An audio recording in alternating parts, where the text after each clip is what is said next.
This is a real thing. What's up, my nerds? It's your boy, the OG GM, coming to you live from Site B on this spooky, foggy October morning, the 21st day of October 2024.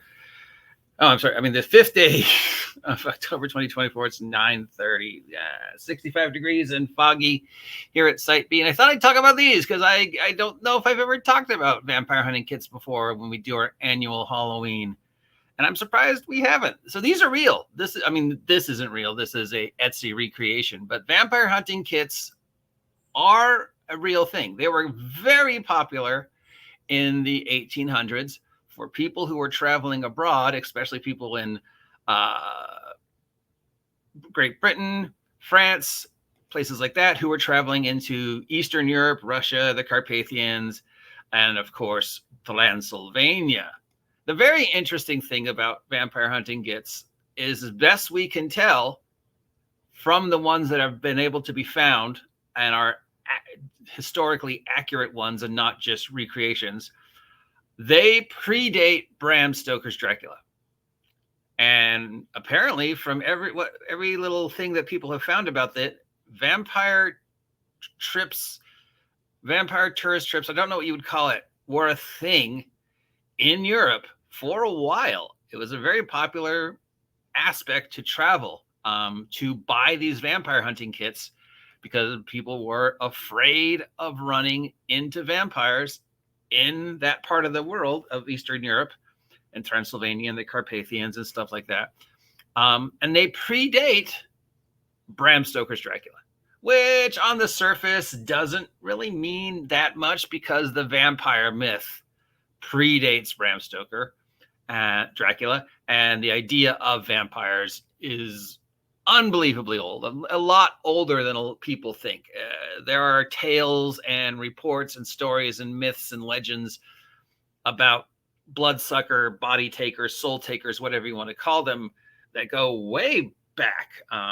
And they appear in multiple cultures. Europe is not alone in their property of owning the vampire idea. There are vampire-like creatures in Asian mythology and Asian fiction. There are vampire adjacent creatures in South America. There was tales amongst the indigenous people here in the United States about skinwalkers and soul takers and just, bloodsuckers. The actual Dracula vampire myth is based, at least the European version, is based upon a couple different things, as we know.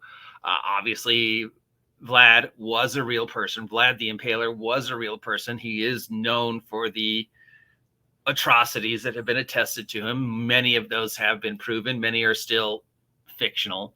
And we know about Countess Elizabeth, who took the baths in blood. And there's a couple other stories and individuals and cross sections and folklore. A lot of it is associated, especially with, unfortunately, the what we would know as the gypsies back then, though that's not the correct term, but the European nomads. And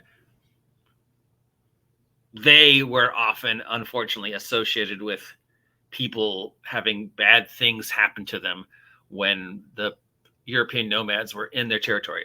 The blood, my milk curdled and turned to blood. My sheep gave birth to a two-headed sheep. It's, my daughter ran away, and just whatever. And somehow that got tied up with the mystery of Eastern Europe. And so, yeah. Now, a lot of the ones, unfortunately, that are available to look at today are not accurate. They are not from the 18th century. They're recreations. They're artistic recreations, homages, ones that were made later on that we're trying to recreate them. A lot of these can be found on Etsy this time of year. Some of them are accurate to what you actually found in the vampire hunting kits, and some of them took a little bit more leeway based upon which vampire mythology you wanted to believe. Like this one right here has a gun with silver bullets. Now, depending upon which version of vampirism you believe in and you think is the most close or the most popular at the time, silver bullets either did or did not affect vampires. In some stories, they do. The vampires are vulnerable to silver bullets, and others, vampires would shrug them off. So this one was probably made with somebody who combined werewolf mythology and vampire mythology and thought that silver bullets would affect the vampire just like they affect a werewolf. Or they may be cold steel bullets because fairies are often believed to be vulnerable to cold iron and cold steel. So this might be somebody who is hunting vampires and werewolves, or hunting vampires and pixies, or just wanted to be covered for everything. Also, you notice a lot of them have very Catholic overtones, either overtly or subtly. Holy water, the cross, the power of God over the vampire. Vampire weaknesses vary from area to area, from story to story. Generally, universally agreed, sunlight, 100%, take them out. Ultraviolet light, take them out. Wooden stake to the heart either destroys them or places them into a catatonic state until the wooden stake is reversed. Holy water can burn them in some of the stories, and in others, there's not. The power of the cross and a holy land can prevent them or can't. Some stories say they can't enter a place uninvited. Other stories say that's fine. They can turn into bats, wolves, spiders. They have all sorts of mythical abilities. So vampires are a conglomeration of many different things that become the cinematic vampires we know today. But these are, it's a thing. So it's a thing that in Europe, people traveling from Western Europe into Eastern Europe were that much concerned about encountering vampires that there was a cottage industry of making and selling vampire hunting kits. And there are even possible tales that could be 80% accurate of people who actually were going to that part of the world to hunt vampires. Now, those are a little less, like I said, they're like 80% that they might be a thing. And the remaining 20% is there's just stories. The most interesting thing, of course, out of all of it is that they predate Bram Stoker's Dracula. So before Bram Stoker made Dracula and vampires popular, there was enough fear, enough concern, enough awareness of the idea that in Eastern Europe, once you left the safety of home, Western Europe, and entered this great undiscovered country for whatever reason, you weren't safe. And you weren't safe because of spooks. Not because of you might get attacked by bandits, but because there were these legends, and people believe these legends enough to build these kits. And that's freaking awesome. The last accurate kit that went on sale, see, this isn't accurate. It's got a laser gun. The last accurate kit that went on sale on Sotheby's sold for almost 20 grand. And that was accurate to, it was historically accurate. It was one that was from the 18th century. I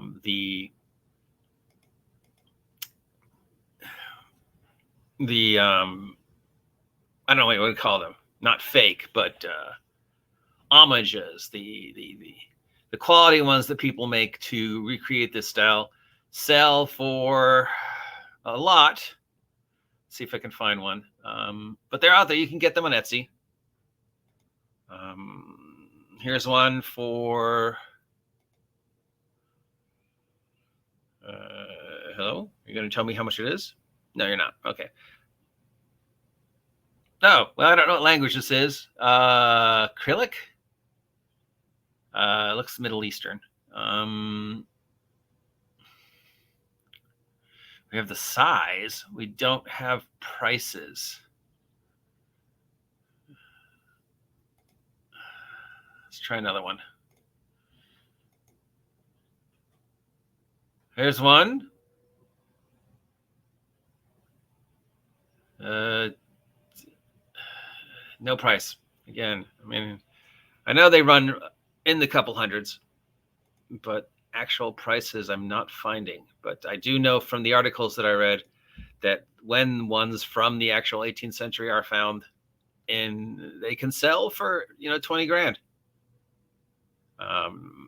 Why shouldn't you buy? Here's one an article. Why shouldn't you buy one? I don't know, because if vampires are real, probably half of those don't affect them. And if vampires aren't real, then why do you have that in your house? It'd be interesting to think that most of the vampire myths were, started by vampires to make people think they're vulnerable to these things. And then when they show up with their wooden stake and their guns filled with silver bullets, and the vampire's like, nope, I started that rumor. I'm totally not vulnerable. I mean, no more than anybody else. Obviously, getting a wooden stake in your heart, no matter what you are, is gonna make your day a little less pleasant, right? Whether it actually slaughters you. Why am I talking about this? I don't know. It's Halloween, and I thought it was cool and fun. And if I can educate somebody about something that was weird and related to this wonderful holiday, great.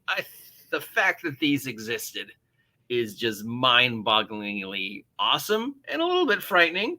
I mean, what if there is some truth to the vampire myth? What was it that got so many people afraid at that point in time? Or is it just, the fear of the unknown, of we're leaving Western Europe, going into Eastern Europe, and we don't know anything about it, except for stories and myths and legends and folklore and people who don't speak English, and, big scary castles, and it's foggy, and there's bats and whatever. By the way, vampire bats don't attack people. And if you do get attacked by a bat, you're not going to turn into a vampire. You would probably have to worry about rabies. But mostly bats are harmless. Even the vampire bats, they go after cows sometimes. But yeah, bats are harmless. We need bats. I mean, bats are so important to the environment.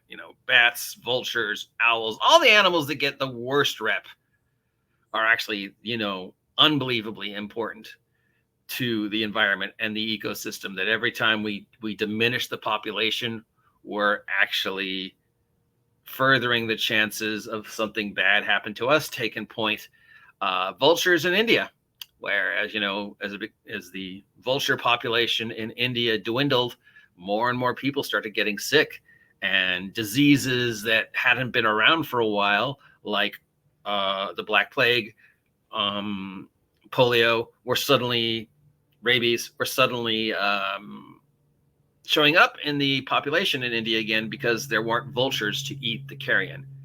Same with bats. An average bat eats 1,000 insects a night. Owls eat, 2 to 3 mice a night.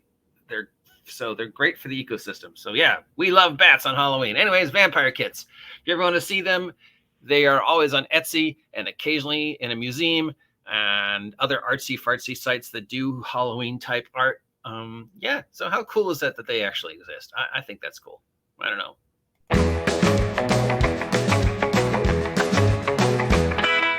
News from the table.